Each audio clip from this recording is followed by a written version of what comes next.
जय श्री राम मित्रों।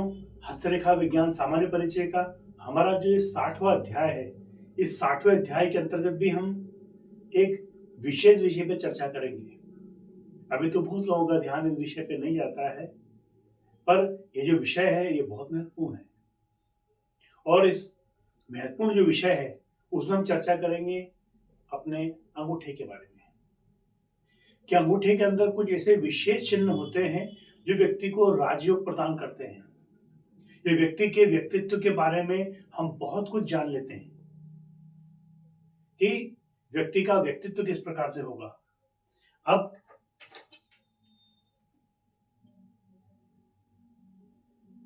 हमारी जो तर्जनी उंगली है, हम हमारे हाथ को ऐसा करें और ऐसा करके देखें कि आपके हाथ का ऊपर का जो हिस्सा है वो क्या इस क्रॉस लाइन से ऊपर है या नीचे है। यदि आपका अंगूठा आपके इस निशान से या अंगुली के स्पोर के पास में है, अर्थात आपका अंगूठा लंबा होगा। और जिस व्यक्ति का अंगूठा लंबा है उसके अंदर एनर्जी बहुत ज्यादा होगी, उत्साह बहुत ज्यादा होगा। किसी भी काम को करने से व्यक्ति पीछे नहीं हटेगा, हर समय अलर्ट रहेगा। और लंबा अंगूठा जिन व्यक्तियों के पास होगा, जिनका हाथ में लंबा अंगूठा है और वो इस भाग के नजदीक में पहुंच रहा है या इससे ऊपर है, तो ऐसा व्यक्ति बहुत ही सौभाग्यशाली होता है। क्योंकि लंबा अंगूठा जो है वो स्फूर्ति का दायक है, एनर्जी को दर्शाता है, आत्मविश्वास को दर्शाता है। ऐसा व्यक्ति बोलने की कला में, बातचीत करने की कला में और प्रेजेंटेशन ऐसे जातकों का उच्चतम स्तर का होता है।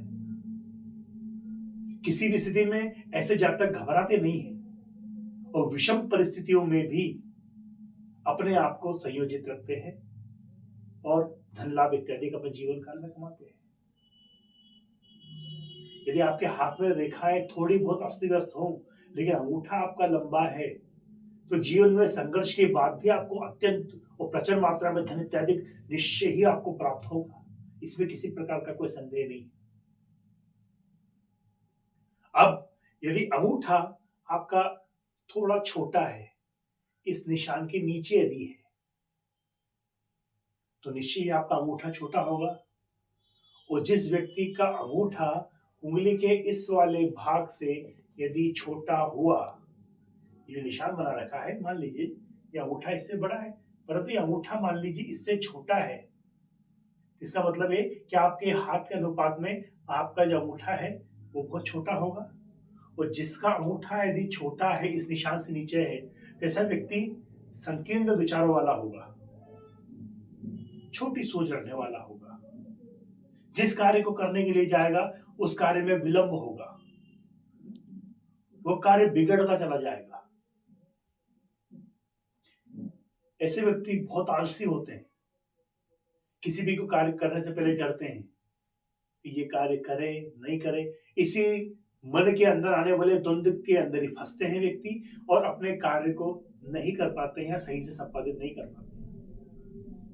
यदि इसमें से यदि अंगूठा और चौड़ा हो जाए, यदि अंगूठा इसकी चौड़ाई जो है, निशान से बता रहा हूं, जैसे ये लेंथ जो है ये बहुत ज्यादा चौड़ी हो या फिर ये बहुत ज्यादा चपटा हो या मुड़ा हुआ हो, अजीब सा हो, छोटा हो, अंगूठा छोटा भी हो, चपटा भी हो, वो अजीब सा नुकीला हो, तो ऐसे जातक अपने जीवन काल में कभी ना कभी किसी ना किसी की हत्या अवश्य करेंगे। हिंसक लोगों का अंगूठा इस प्रकार से होता है। अब हम जानते हैं कि हमारे हाथ में दो पर्व होते हैं,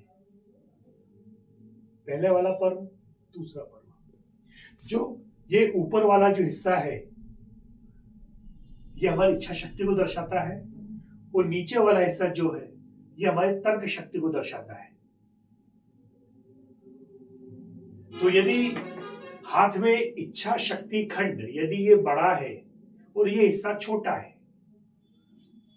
ऊपर वाला भाग बड़ा है, नीचे वाला भाग छोटा है, तो ऐसा व्यक्ति विचारों में ही खोया रहेगा, प्लानिंग ही हमेशा बनाता रहेगा, उसका एग्जीक्यूशन सही से नहीं कर पाएगा।